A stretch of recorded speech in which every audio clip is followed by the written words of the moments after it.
Muy buenas noches, estimados estudiantes. Esta clase va dirigida especialmente para los estudiantes, ¿no?, que no están pudiendo asistir de manera presencial y necesitamos continuar con el avance. Ya estamos en la recta final de la unidad 2, la cual consistía en la expresión escrita, ¿no? Hemos visto la importancia de la redacción, lo que es un artículo, lo que es un ensayo, los tipos de redacciones que hay, los documentos académicos, administrativos. Es decir, que es un conjunto de muchos elementos, ¿no? La expresión escrita, ¿no? Evidentemente, en esta asignatura lo estamos viendo de manera breve, rápida y precisa, porque evidentemente el lenguaje es algo que requiere tal vez mucho más tiempo para poderlo estudiar de manera rigurosa, pero es necesario que como futuros abogados tengamos conocimiento a pleno de lo que es escribir correctamente, no tener una base para la expresión escrita, que es algo determinante en un profesional, ¿no? Continuando con esta parte, nos toca ver la ortografía, ¿no? De igual forma, recalcar que la grabación, esta que va a estar en la plataforma, eh, puede ser observada por sus compañeros, aquellos estudiantes que están pasando de manera regular los días jueves, de manera presencial, ¿no?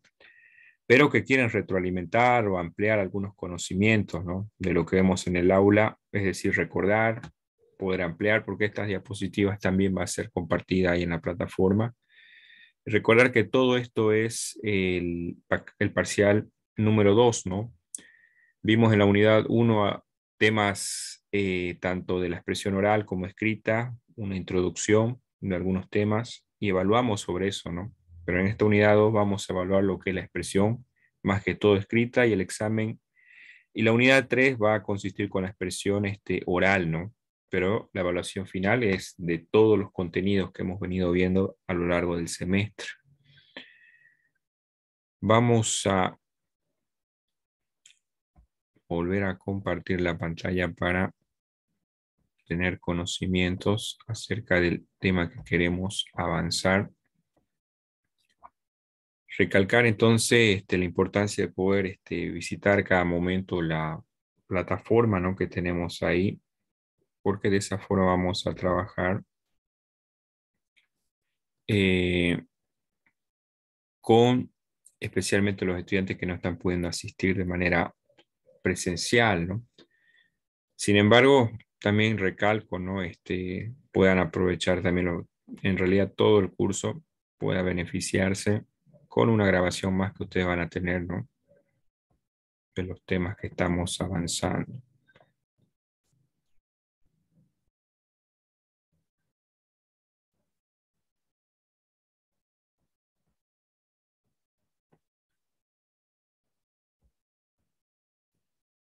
Muy bien, vamos a guardar que se reinicie la diapositiva para poder nuevamente compartirla, ¿no?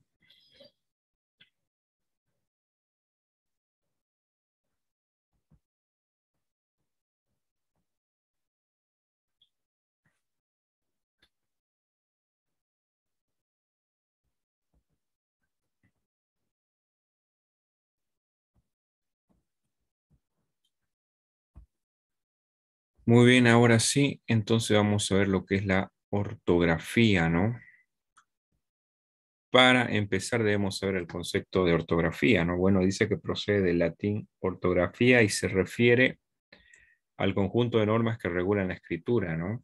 Forman parte de la gramática normativa, ya que establece las reglas para el uso correcto de las letras y los signos de puntuación, ¿no? La ortografía nace a partir de una convención aceptada por una comunidad lingüística para conservar la unidad de la lengua escrita. La institución encargada de regular estas normas suelen conocerse como la Academia de Lengua, ¿no? ¿Qué es la ortografía? Evidentemente es un conjunto de normas que regulan la escritura, ¿no? Puede ser una pregunta de examen esta, ¿no?, a tomar en cuenta. Evidentemente, los que están encargados de analizar esta parte con mucha rigurosidad son la Real Academia Española, ¿no? Lo que habíamos visto en la unidad 1, ¿no?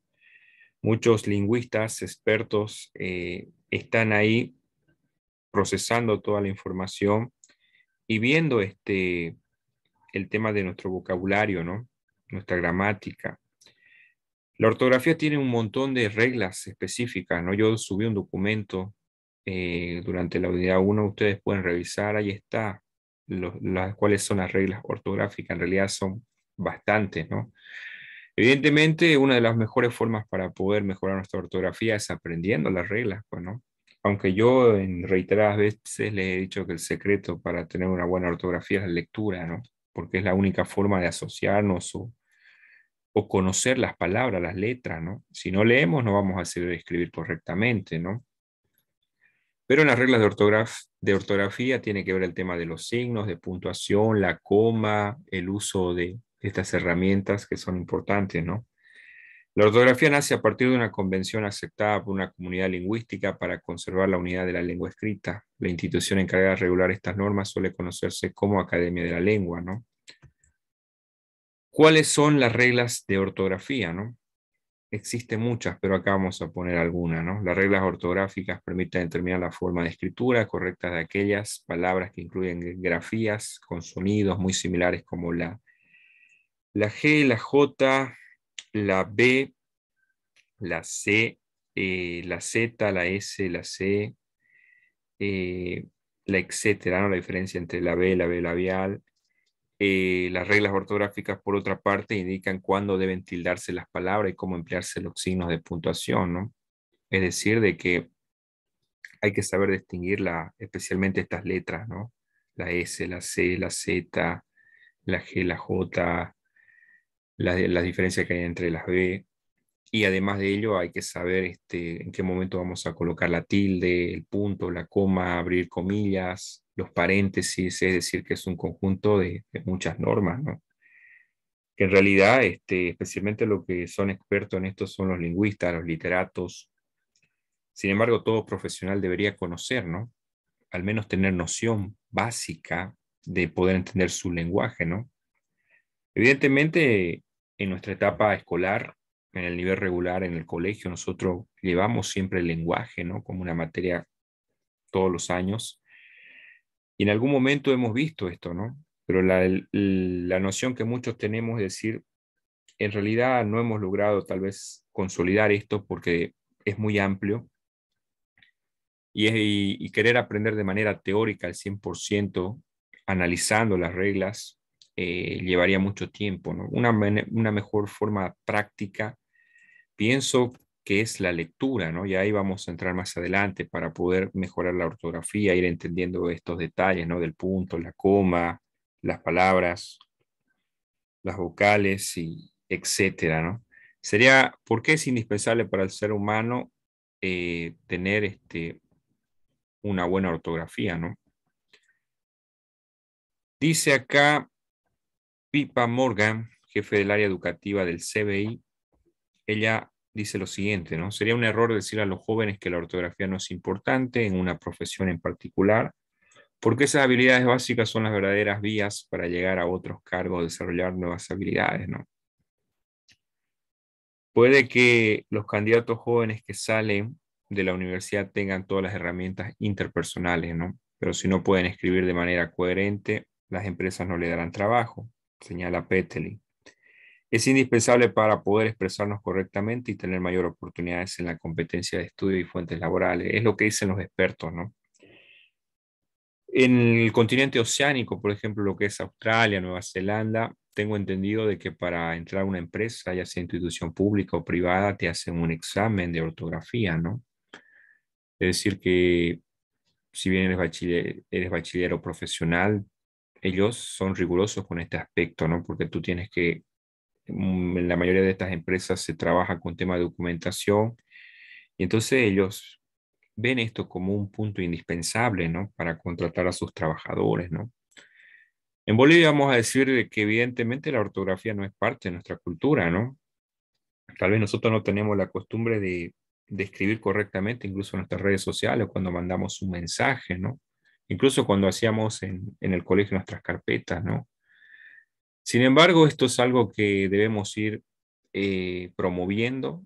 Esto es parte de un buen profesional, tiene que escribir correctamente, tiene que tener buena ortografía, porque evidentemente habla mucho de un buen profesional, ¿no? Yo les mencionaba que Cuando fui funcionario público, trabajaba en el gobierno municipal, en algún momento me dieron la tarea, ¿no? De recepcionar los documentos y bueno, también revisarlos, ¿no? Y lastimosamente encontraba que muchos profesionales en el área de la psicología, derecho, contaduría, ¿no? De todas las profesiones, ¿no? Ingeniería comercial, muchos tenían errores ortográficos, ¿no? Evidentemente un título no nos otorga eh, que, que evidentemente seamos personas que desarrollemos una buena ortografía, ¿no? En muchos casos, por eso digo que el boliviano no tiene tal vez mucho esa costumbre, ¿no? Incluso los profesionales. ¿Y por qué es esto? Porque evidentemente no practicamos la lectura, ¿no? Estamos relacionados con las letras, con las palabras, ¿no? Entonces, es algo que hay que cuidar mucho, jóvenes, desde ya, desde nuestro primer año, desde que nuestras relaciones humanas, hay que aprender a escribir correctamente desde un mensaje de texto, ¿no? Eh, un WhatsApp, lo que vamos a publicar en nuestras redes sociales, en el Facebook, porque cuando seamos futuros abogados, la gente puede percibir eso. Mira, aquella persona es un abogado y no sabe escribir correctamente, ¿no? Entonces hoy en las redes sociales muchos han quedado expuestos ante esta situación, ¿no? Evidentemente, vamos a decir de que hay mucho que mejorar, hay gente que es muy rigurosa, vamos a decir, son eruditos o son muy legalistas con el tema de la ortografía. Cuando te equivocas en una palabra o una coma, pum, salen, ¿no?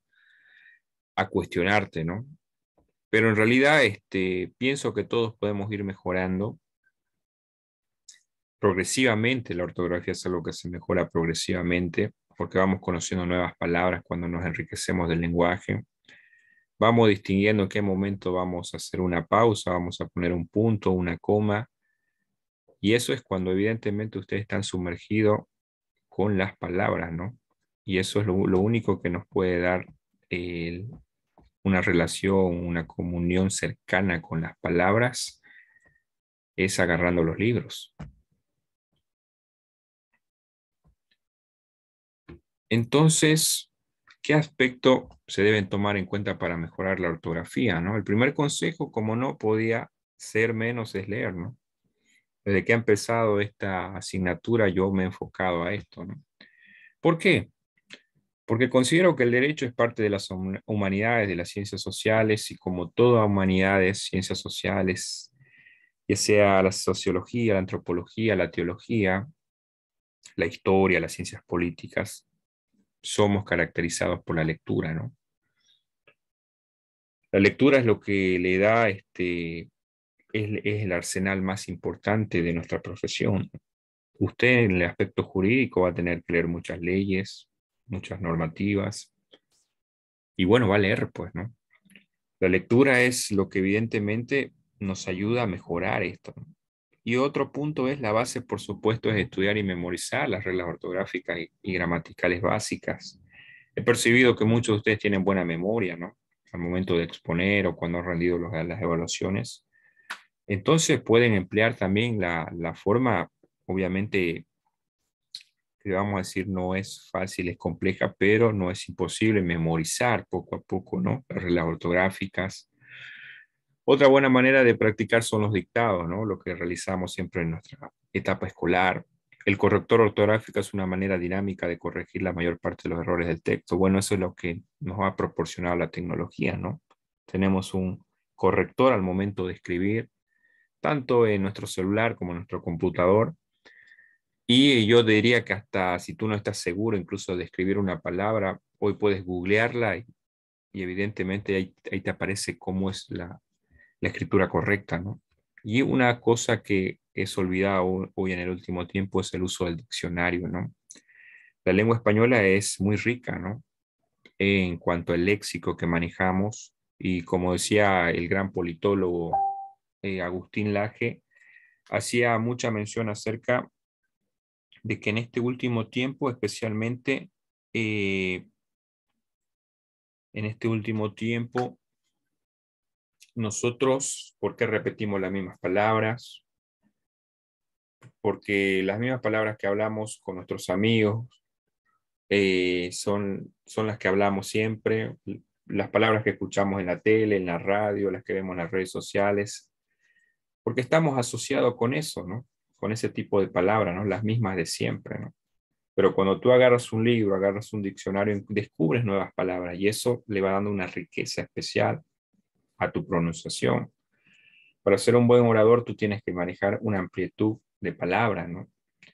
Entonces, para tener buenos argumentos, para poder aplicar un buen debate, evidentemente tienes que tener una amplitud de vocabulario, ¿no? Una riqueza. Porque el idioma español es así. Entonces, pronunciamos las mismas palabras porque nosotros no leemos, pues, ¿no? Por eso cuando vemos en los medios de comunicación, la gente lo mismo reitera, ¿no? Pero cuando alguien habla una palabra, es decir, técnica, científica o una palabra distinta, la gente queda atraída o sorprendida, ¿no? Incluso tú ya impresionas al público y la gente empieza a decir, parece que esta persona es preparada. ¿Qué beneficios brinda la lectura para la formación académica de una persona? La lectura ayuda a la comprensión de textos, mejora la gramática, el vocabulario y la escritura de las personas, ¿no? La lectura ayuda a aumentar la curiosidad y el conocimiento sobre determinados temas. La lectura aporta la capacidad del pensamiento crítico y la confianza a la hora de hablar. Leer es para la mente lo que el ejercicio es para el cuerpo. Interesante esa frase, ¿no? Podríamos decir mucho sobre la lectura, incluso hablamos en la unidad 1, pero evidentemente yo quedé satisfecho cuando muchos de ustedes me preguntaron, ¿no? ¿De qué manera yo puedo mejorar o tener mayor interés hacia la lectura, ¿no? Y, y uno de los puntos es reconocer, ¿no? Reconocer de que tal vez no lo tenemos, pero queremos tenerlo. Entonces ahí se demuestra voluntad, las ganas de querer mejorar. Y créanme que esto es algo que todos debemos hacerlo, ¿no? La lectura es aquello que te va a dar a ti una herramienta eficaz dentro de tu profesión, ¿no? Y para ello yo aconsejaba buscar temas de interés, ¿no? Buscar libros que estén relacionados a nuestro interés personal, sin descuidar obviamente la parte profesional que ustedes van a leer siempre, ¿no? En el área del derecho y las ciencias jurídicas. Sin embargo, la lectura tiene que ser algo que nos agrade, nos guste, ¿no? Debemos entrar en ese mundo y enriquecernos cada día más, que vaya despertando nuestro interés. Como decía el gran filósofo René Descartes, el día que nos demos cuenta de que ignoramos muchas cosas y que cambiaríamos todo lo que sabemos por lo que ignoramos, entonces estamos camino a la sabiduría, ¿no? Al conocimiento, hemos comprendido lo que es el camino al conocimiento.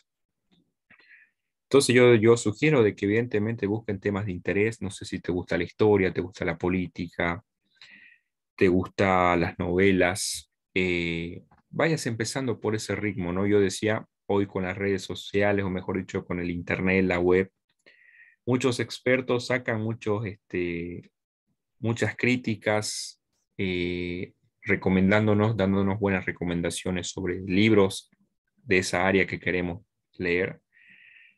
Y podemos encontrar, ¿no? A base de expertos, buenas recomendaciones, ¿no? Es decir, en la filosofía, en la política, incluso en el derecho, eh, y en todo lo que hoy en día las áreas que existen, ¿no? En el mundo de la literatura. Muy bien, vamos a entrar entonces de lleno al otro tema. Esto lo hemos visto de manera breve y precisa. Ustedes van a tener esta diapositiva. Reitero, busquen lo que avanzamos en la unidad 1. Ahí está, hay un PDF que yo subí donde están las reglas de ortografía, ¿no? Si alguien quiere memorizar, aprender, mejorar este aspecto, lo ideal sería que en cada clase lo avanzáramos regla por regla, ¿no? Sin embargo, el tiempo nos apremia. eh, Mejor dicho, el tiempo pasa rápido y por el tema del factor tiempo, no nos podemos detener, ¿no? Sin embargo, uno de los grandes secretos, como he recalcado, para que tengas buena ortografía, Es más, te podría decir que nunca vas a mejorar tu ortografía si es que tú no lees. Bueno, la lectura es lo que te conlleva a ir paso a paso en esto, ¿no? Lo digo por experiencia personal, ¿no? Yo al momento de escribir, ya sea un artículo, un libro, más que memorizar las reglas ortográficas, aprendí y sigo aprendiendo de manera progresiva, eh, leyendo, ¿no? La lectura me dio ese conocimiento, ¿no? Ahí supe distinguir algunas palabras, el uso de la coma, de los puntos y las tildes, es importante todos estos aspectos, ¿no? Muy bien, vamos a entrar a algo importante que seguramente, como yo decía, la materia de la asignatura de expresión oral y escrita es simplemente una premisa de lo que ustedes van a llevar en metodología de la investigación, ¿no? Expresión oral y escrita, al igual que metodología de la investigación, son asignaturas que están en la currícula no solamente del derecho, sino de casi todas las profesiones, ¿no? ¿Por qué? Son importantes. El profesional del siglo XXI hoy en día es desafiado a saber hablar correctamente, a saber escribir correctamente, sea abogado, sea ingeniero, sea arquitecto, sea médico, sea lo que sea. Y también en el aspecto de los trabajos académicos, es decir, de la defensa de la tesis, desde lo que yo quiera seguir publicando, escribiendo un libro, la metodología de la investigación me da ese conocimiento, ¿no? Y algo muy importante a tomar en cuenta es la bibliografía y las citas textuales, ¿no? Otro aspecto que vamos a tomar en cuenta es la gramática moderna también. Pero, ¿qué es una bibliografía, no? Una referencia bibliográfica es un conjunto de datos donde se alude al autor, al año de publicación, la editorial, etcétera, ¿no? Que identifican una idea o frase ajena, se pone al final de un trabajo académico en el apartado de bibliografía y sigue un sistema de citación, ¿no? Eh, es importante este aspecto porque la referencia bibliográfica es donde el autor se apoya, ¿no? Es su fundamento, ¿no? Voy a hablar sobre un determinado tema, no debo opinar con mis opiniones subjetivas, tengo que buscar elementos objetivos, ¿no? Voy a recurrir a los expertos, los expertos que han escrito libros, artículos, han publicado sobre eso. Entonces yo si escribo algo, voy a citar tal vez a ellos, ¿no? La idea que alguno de ellos tiene, ¿no? Y al momento de terminar mi libro, digo de qué autor he citado, porque si no, no nombro a esa persona que es el autor de la idea, yo puedo tener problemas, ¿no? De derecho de autor, por ejemplo. Entonces, no solamente en la escritura es importante la bibliografía, ¿no? Es más, cuando tú te hablas a un público, especialmente cuando estás haciendo una exposición, ya sea algo académico, algo de motivación, como orador es importante que siempre cites una frase importante, ¿no? Es decir, el gran Aristóteles decía esto, ¿no? El científico Albert Einstein afirmaba lo siguiente. Eh, el gran abogado Ben Shapiro opina lo siguiente, ¿no? Entonces, es importante que tú tengas frases memoriales, citas importantes en tu mente y puedas plasmar tal vez un contenido que tú estás explicando, ¿no? Que vaya relacionado a eso. Además de ello, es importante también citar, porque eso dice mucho que yo soy una persona informada, ¿no? Que lo que estoy hablando tiene fundamentos. Entonces es importante tanto en la escritura como en la oratoria el poder citar autores de renombre. ¿Cómo se hace una cita bibliográfica, pero en la expresión escrita? Hay diversas formas, ¿no? Pero una forma básica, por ejemplo, es colocar siempre el apellido inicial. Es más, yo le pasé un ensayo ahí, donde ustedes han visto un modelo de bibliografía al final, ¿no? Entonces pueden guiarse más o menos de esa forma, ¿no? apellido inicial, el nombre, año de publicación, título del artículo, día, mes, la editorial. Es decir, que si ustedes agarran un libro, en la parte de atrás está la bibliografía, ¿no? Empieza con el nombre del autor, el año en que se ha publicado, el lugar, la editorial, la casa editora y todo esa información, ¿no? Que siempre tiene que ir puesta en un trabajo académico, ¿no? No simplemente es yo he citado al filósofo Karl Marx o he citado al sociólogo Max Weber en mi ensayo, eh, o he citado al abogado Nicolás Márquez, a Agustín Laje, al politólogo, pero no simplemente es citar su nombre, sino tú tienes que citar tal vez la entrevista donde él ha tenido, si es que ha sido una entrevista o si es que ha sido una exposición, o la mejor forma de citar las citas bibliográficas son a través de los escritos, ¿no? Que ellos han realizado, ¿no? Es decir, de que igual se puede citar un video, una información, un testimonio, sin embargo, por lo general, mayormente las bibliografías están sumergidas en la parte escrita, ¿no? En lo que han publicado, ¿no? Ya sea un artículo, un libro, en alguna revista o en alguna editorial. Es una cita textual, ¿no? Una cita textual es cuando se extraen fragmentos o ideas textuales de un texto. Las palabras o frases omitidas se reemplazan con puntos suspensivos. Para este tipo de cita es necesario incluir el apellido del autor, el año de la publicación y la página en la cual está el texto extraído, ¿no? Entonces la cita textual es, por ejemplo, estoy haciendo mi ensayo, mi introducción y veo que hay una frase importante ahí, ¿no? Entonces abro comillas y empiezo a citar al autor, ¿no? Al final cierro la idea de este autor y ahí al lado pongo, pues, ¿no? Entre paréntesis, el nombre del autor, ¿no? Entonces es importante la cita textual, ¿no?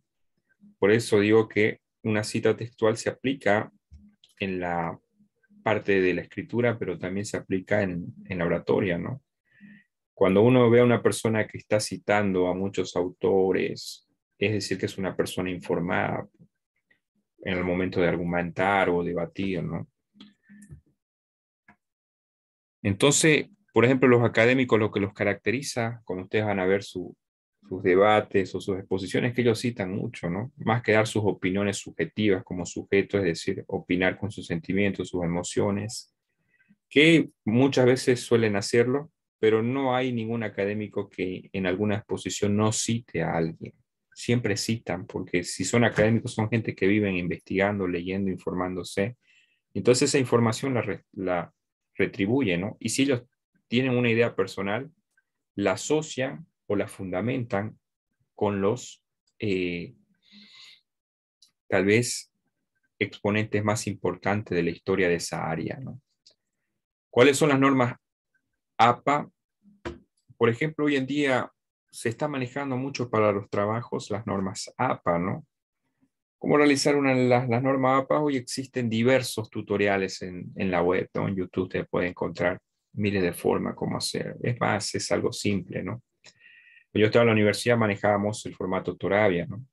Cada universidad tiene un formato específico y en la materia de metodología de la investigación le van a indicar a ustedes, ¿no? Cuando hagan su trabajo, posiblemente la tesis que vayan a realizar muchos, pero viendo de manera breve, porque necesitamos saber la importancia de las normas APA, porque esto es algo que hoy en día está siendo muy utilizado, ¿no? Es decir, que si tú quieres publicar un artículo en una revista, a veces te dicen, por favor, envíeme su artículo en APA, ¿no? Las normas APA es el estilo de organización y presentación de información más usado en el área de las ciencias sociales. Esta se encuentra publicada bajo un manual que permite tener el alcance, la forma en que se deben presentar un artículo científico, cómo se aplican las normas APA en Word. En el documento de Word haga clic en la pestaña de referencias, en la cinta, en el grupo citas y bibliografía, haga clic en la flecha situada junto al estilo, haga clic en el estilo que desea usar para la cita y la fuente, ¿no? Yo voy a subir un tutorial ahí en la web para que ustedes puedan ver, ¿no? todo esto que está acá de manera teórica, cómo poder hacerlo de manera práctica en nuestra computadora, ¿no? Para eso se requiere una computadora. Y más que todo para que ustedes tengan conocimiento, ¿no? Porque esto es lo que seguramente, tal vez ya en otras asignaturas les están exigiendo las normas APA. Y como mencionábamos en las anteriores clases, ¿no? La tecnología ha llegado para quedarse, ¿no? Y nosotros debemos actualizarnos cada día más, ¿no? Entiendo que ustedes son una generación que más rápido que nosotros los docentes aprende incluso, ¿no? El uso de la tecnología, ¿no? Simplemente queda adaptarnos jóvenes y aprovechar de estos recursos que hoy tenemos, ¿no? Falta ver lo que es la gramática moderna, ¿no? ¿A qué hacemos mención cuando hablamos de la gramática moderna? Gramática tradicional, por ejemplo, ¿no? ¿A qué tenía que ver con la gramática tradicional? Habría que retroceder al tiempo y ver que desde la época de Platón, de Grecia y la Roma antigua, la primera gramática española la escribió Helio Antonio de Nebrija, ¿no? En 1492, hace bastantes siglos. Parte la reina Isabel I, ¿no? Durante la Edad Media y el Renacimiento. Le dan prioridad a la lengua escrita sobre la oral, el interés por lo escrito en la lengua prestigiosa de los autores consagrados, ¿no? La lengua literaria escrita es considerada correcta y pura. Estas son el griego y el latín, ¿no? Cuando estuve estudiando teología, por ejemplo, llevamos el aprendizaje de la escritura del griego, ¿no? Es interesante este idioma. Y el latín también, ¿no? Porque ahí deriva nuestro idioma. El gramático tiene que preservar la lengua pura, dictaminar el buen decir y escribir. Debía preservar a la lengua del peligro de la corrupción. Era restrictiva, la gramática era normativa o prescriptiva, cuya principal preocupación era emitir juicio acerca de la forma correcta o incorrecta de los textos. No observa, prescribe y legisla, ¿no? Es decir, que la forma tradicional durante mucho tiempo tenía que ver con una rigurosidad minuciosa y muy exacta de cómo escribir, ¿no? Había muchas observaciones en cuanto a la escritura, ¿no? Más que lo que uno pronunciaba, es decir, hoy en día le damos mucha importancia y relevancia a la pronunciación, es decir, a las ideas, ¿no? Y a veces descuidamos, ¿cierto?, la parte de la escritura, ¿no? Pero yo digo que una persona que sabe escribir es una persona que sabe hablar correctamente, ¿no? Puede ser que una persona tenga buena forma de expresarse, tal vez no tenga el miedo, pero no va a tener muchos recursos en su vocabulario si es que no lee, si es que no escribe. Entonces la lectura y la escritura van de la mano, ¿no? Son compatibles, ¿no? Sin embargo, en la gramática tradicional, es decir, en la Grecia antigua, en Roma, en estos imperios que fueron importantes en la historia de la humanidad, había mucha exigencia con la forma de la escritura, ¿no? Eran muy minuciosos, muy rigurosos con la forma de la escritura, ¿no? Sin embargo, por ejemplo, ya en la gramática moderna,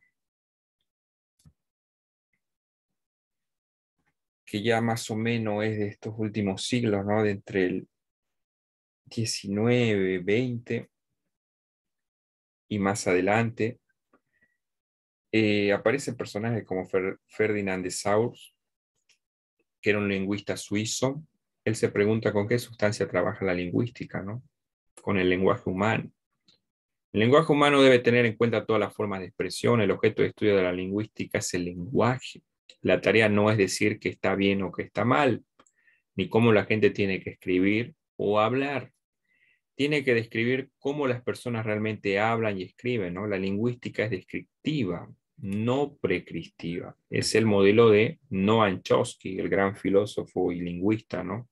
Que actualmente sigue vivo, ¿no? Entonces, acá en la gramática moderna se busca un equilibrio, ¿no? No simplemente es tener el arte por la escritura, sino también saber lo que estamos escribiendo, ¿no? Tener esa conexión con nuestros pensamientos para hacer una buena redacción, ¿no? Entonces, más que descriptiva, o mejor dicho, más que prescriptiva, tiene que ser descriptiva, ¿no? Tiene que haber una descripción exacta de lo que pensamos, con lo que decimos y lo que escribimos. Tiene que haber un orden. Entonces es importante de que la gramática moderna hace más énfasis a todo lo que vemos ahora, ¿no? Las reglas de ortografía, las formas correctas, pero también las interpretaciones que se le da al lenguaje, ¿no? Chomsky situó la lingüística en el centro de los estudios sobre la mente. Según él, la teoría lingüística debe dar cuenta de la gramática universal, el conocimiento innato común a todos los miembros de la especie humana. Debe igualmente explicar el hecho de que los niños aprenden a hablar con fluidez a una temprana edad, a pesar de los escasos datos y la poca experiencia, ¿no? Con lo que cuentan, ¿no? De estas exigencias deriva su contribución a que las ciencias cognitivas pretenden comprender el modo en que piensa, aprende y percibe el ser humano, ¿no? Es interesante lo que dice Noam Chomsky, ¿no? Evidentemente el lenguaje es parte de nuestra naturaleza, como mencionábamos en anterior clase, ¿no? Es lo que nos hace convivir en sociedad, ¿no? Y es algo natural, pues, ¿no? A pesar de que antes de que se nos enseñe los vocablos, el abecedario, ya un niño empieza a pronunciar ciertas palabras, ¿no?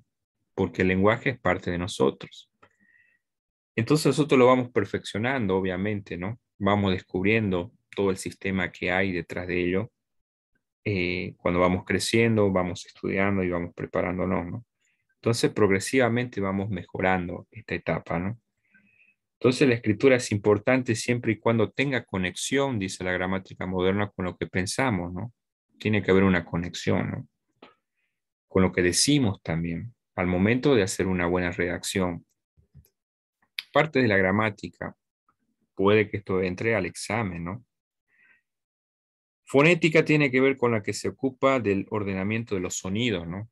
Que componen las palabras, así como sus cambios de realización, dependiendo de su posición específica o de su contexto gramatical. Cuando hablamos de la fonética, habría que relacionarlo con los sonidos en el lenguaje, ¿no? La morfología es la parte de la lingüística que estudia las reglas que rigen la flexión, la composición y la derivación de las palabras, ¿no? Recuerdo que cuando estaba en la facultad en teología y bueno, nos tocó hacer este análisis morfológico, ¿no? De oraciones en hebreo. Vaya que era complicado eso, ¿no? Entonces la morfología es la que conecta todas estas partes, ¿no? La sintaxis tiene que ver con la disciplina lingüística que estudia el orden y la relación de las palabras o sintagma en la oración, así como las funciones que cumplen. Y finalmente la semántica es la parte de la lingüística que estudia el significado de las expresiones lingüísticas. Para comprender más lo que es la gramática moderna y ver la diferenciación que hay con la gramática tradicional, este libro es muy recomendado, ¿no?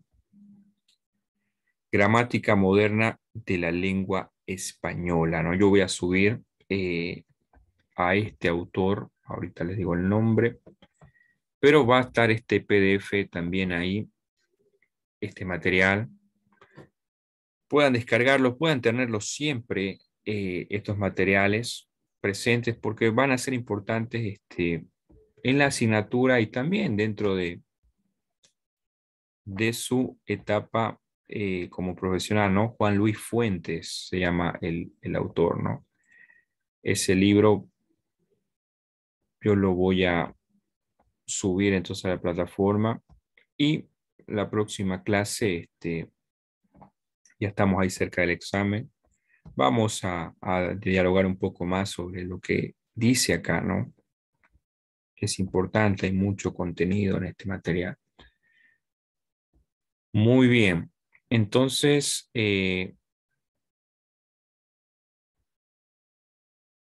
eso ha sido todo, estudiantes. Si hay alguna duda, alguna consulta, pueden hacérmelo saber por mi privado. Estamos siempre para poder aclarar las dudas, lo que tal vez no ha faltado, no hemos comprendido correctamente. Sin embargo, este material va a estar vigente, va a estar ahí para ustedes, así que revísenlo. Nos vemos a la próxima, que tengan un bendecido día. Hasta luego.